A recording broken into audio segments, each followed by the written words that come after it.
More than 2 years ago, in the last months of a nearly year-long offensive on Idlib province, almost 1 million people fled their homes in the largest mass exodus of the Syrian war.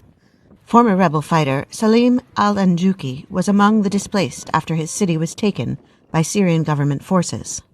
Along with his wife and 8 children, he eventually found a place in this crowded camp closer to Idlib city. The next year, he lost his eldest son. My son committed suicide. Mohammed Salam al-Anjouki was 17 years old. When we were displaced to this camp, he had psychological problems. He could not accept the situation. Despite growing up in a war zone, Mohammed studied in school and learned to fix cars to help feed his family.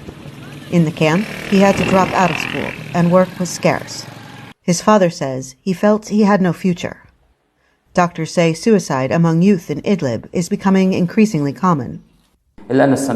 Suicide has increased in Syria over the last 10 years, but it has been especially prevalent during the past 2 years, where we have noticed an increase in cases. Statistics are shaky at best in northwestern Syria, but aid group Syria Response Coordinator Team says it has counted 33 suicide attempts as of June 5th in Idlib, which is nearly 40% more than the entirety of 2021. Mental health experts say the cause of suicide is often rooted in the deep poverty and isolation that is widespread in Idlib. People do not have the resources to adapt to the massive cost of living and high rents. This is an important factor in the problem. She says harsh conditions have also led to an increase in psychological problems, such as depression, in addition to domestic violence and drug use. Al-Anjouki says the pain of the loss of his son has not gotten better with time.